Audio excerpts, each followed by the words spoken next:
Have you ever felt like you're putting in tons of effort, consistently learning, maybe even reaching a really high level in English, but then you just stop?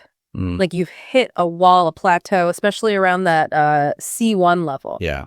You can understand complex stuff, speak pretty well, but when it comes to truly natural conversation, those little subtleties or handling specific real-world situations, it just feels like you're kind of stuck. Totally stuck. Yeah, we hear that a You lot. hear this from so many learners, actually. Like Mark, he spent 5 years getting to C1, really proud, and then, bam, hit that wall. It's a really common experience. Mhm. And it's kind of a paradox, isn't it? The very things that get you to C1 often become the exact barriers stopping you moving beyond it. Uh-huh. How so? Well, many learners, they get to this advanced stage and then progress just stalls. Yeah.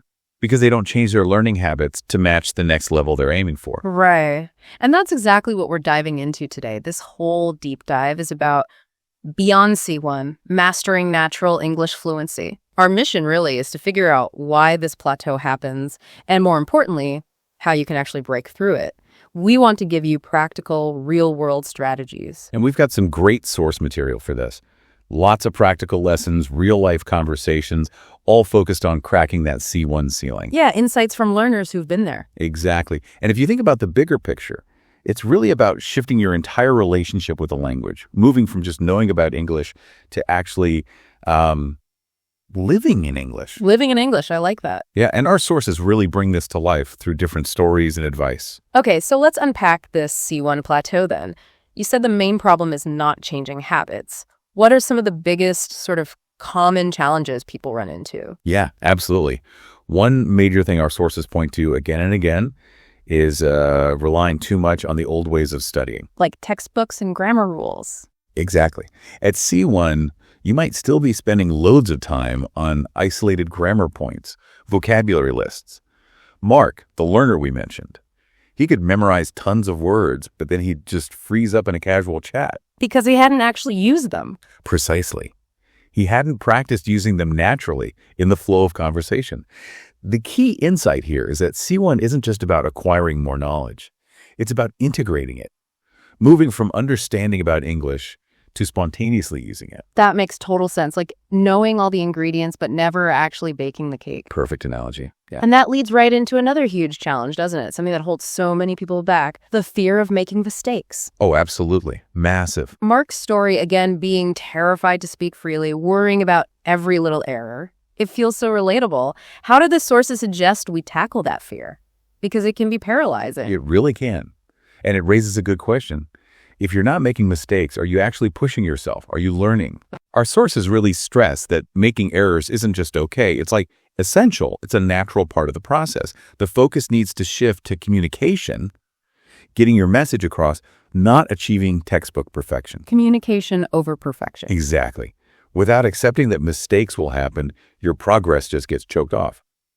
One learner, Emily, she found that her confidence actually grew from trying, from making those attempts, not from waiting until she was flawless. That's such a powerful mindset shift. Okay, so that's the internal battle. What about when you step outside the study zone into the real world? Right. That's where another common problem pops up. Limited exposure. Meaning learners like Mark often stick to resources with, very clear, maybe slightly slowed down English, standard accents. The easy listening version. Kinda, yeah. Mm-hmm. But then in real conversations, you meet this huge variety of native speakers, different accents, different speeds, slang, idioms. Real world English is dynamic, it's messy, it's fast. Mm-hmm. And this ties directly into another struggle, processing speed. Yeah. Yes. Even if you know the words. Exactly. Learners like James, for example, had a great vocabulary, but spoke quite slowly. Why? Because their brain was constantly translating back and forth from their native language. That mental translation step. Yeah. If your brain isn't trained to process and produce English quickly, conversation becomes this really draining mental workout. Oh, and don't forget the hidden meanings. That's something I know trips up a lot of advanced learners. Robert, for instance, great vocabulary, but totally confused when people hinted at things or weren't direct, especially in casual chats. Yes. That's inference, isn't it? Reading between the lines. Understanding what's implied, the subtext, not just the literal words on the surface. Robert's experience really highlights how vital this is for grasping nuance in everyday conversation. It's a whole different skill set. It really is. And then sort of compounding that is the lack of natural expression. Emma, another learner, she wanted to sound more authentic, but realized her speech often sounded a bit awkward or too formal. Why was that? Because she wasn't using collocations naturally. Words that just typically go together, like make a decision instead of say, do a decision. Ah, right. Those natural word partners. Exactly. Using them makes your English sound much less like you're constructing it word by word and more spontaneous. It's all about sounding natural, not just ticking grammar boxes. And finally, there's the challenge of specific situations, right? Definitely.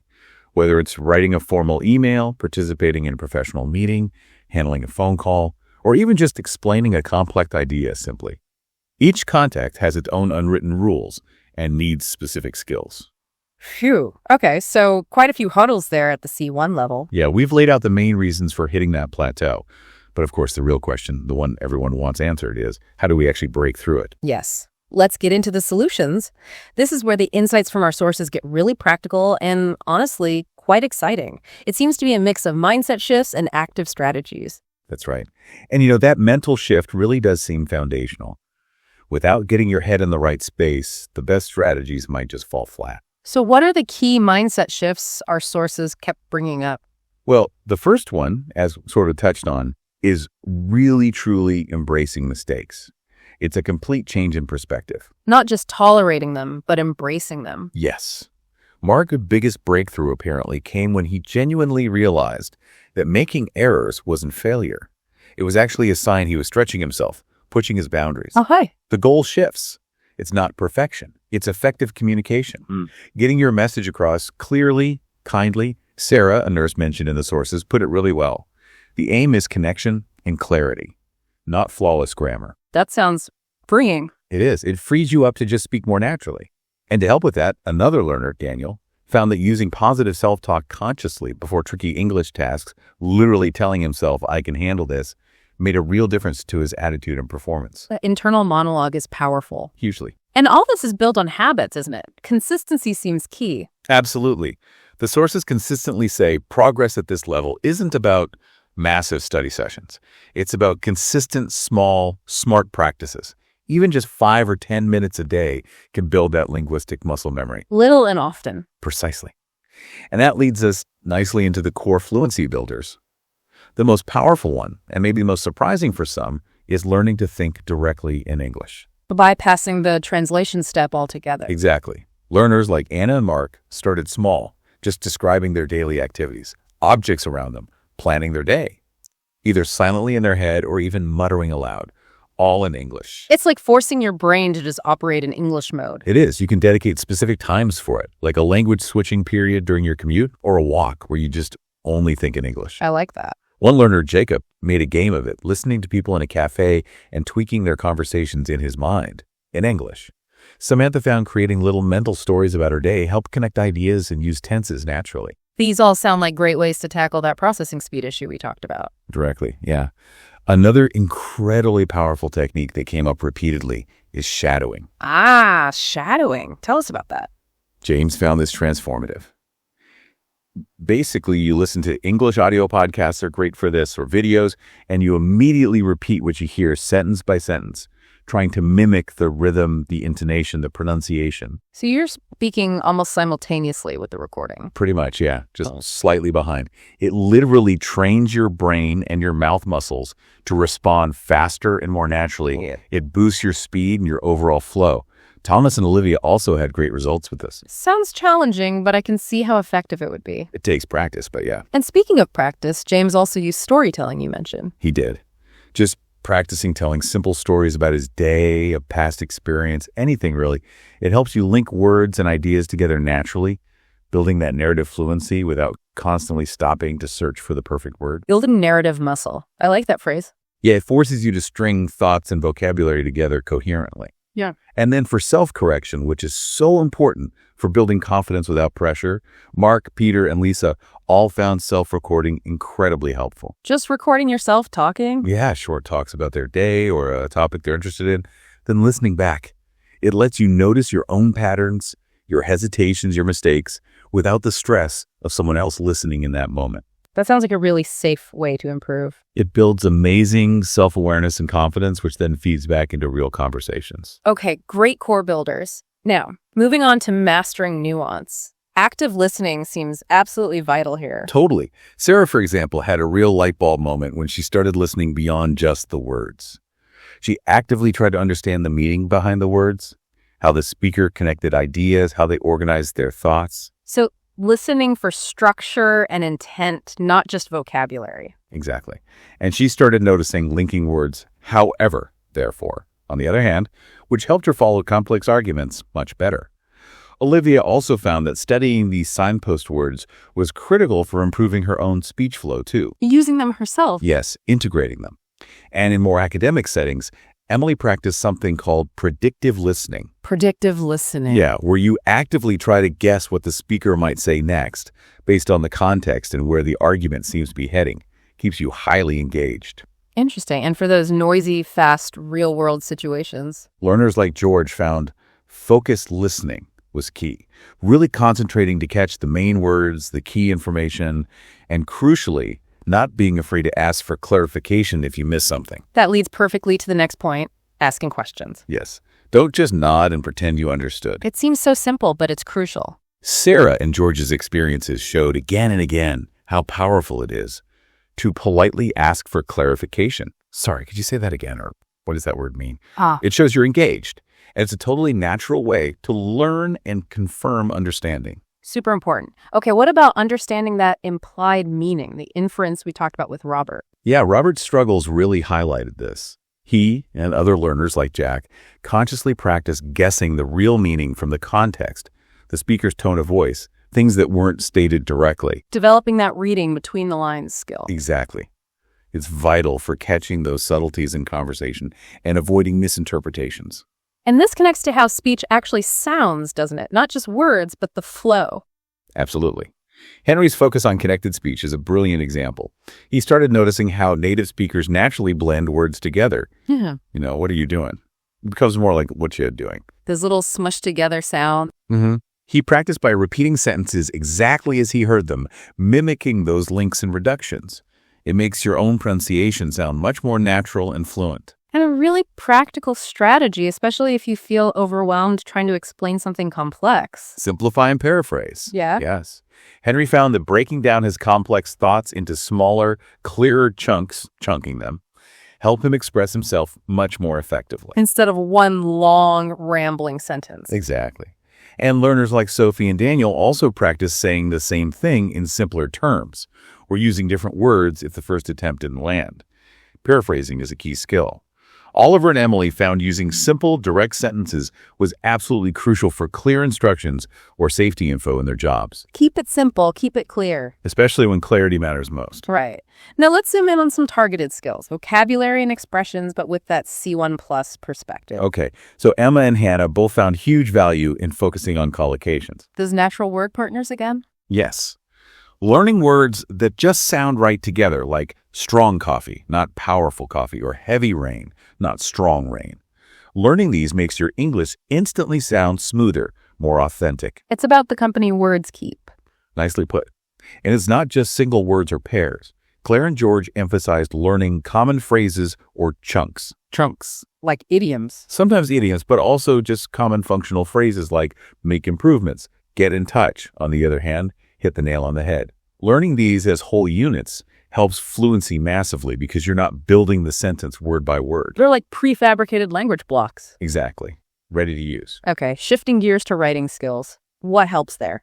Clarity and conciseness came up a lot. Learners like Grace and David really worked on using shorter, clearer sentences, using bullet points where appropriate, avoiding those long, overly complicated sentences that can lose the reader. Getting straight to the point. And Grace also focused on using cohesive devices, effectively those linking words like furthermore, in contrast, as a result, to connect ideas logically, both within sentences and between paragraphs. It really improves the flow and readability. Makes the writing hang together properly. Precisely. And for more specific needs, like professional or academic English, Richard and Michael found studying examples, sample reports, emails really helpful. Learning the conventions. Yeah. Noticing the polite phrasing, the standard ways to make requests, the formal structures. And several learners, like Emma and Ben, actually use daily journaling as a way to build written fluency, just practicing expressing thoughts clearly on paper. Consistent practice again. Always. What about reading skills at this level? It's not just about understanding words anymore, is it? Not at all. Lisa worked on improving her reading speed and comprehension by consciously practicing different techniques, skimming to get the main idea quickly, and scanning to find specific pieces of information. Efficient reading. Exactly. And Lucy and Hannah talked about active reading strategies. Not just passively absorbing the text, but engaging with it, asking questions as you read, summarizing paragraphs in your own words, highlighting key points, actively looking up unfamiliar words. Making it a dialogue with the text. Yes, and for learners in educational settings, like Emily and Olivia, effective note-taking during lectures was a specific skill they honed. Using abbreviations, symbols, organizing notes clearly with headings and bullet points. So you can actually use the notes later. Right, making the information manageable and useful. That's a distinct skill at this level. Okay, finally, let's talk about speaking in specific contexts. This is where confidence really gets tested, isn't it? Oh, definitely. For things like meetings and presentations, learners like Paul and Olivia found preparation was key. Preparing what exactly?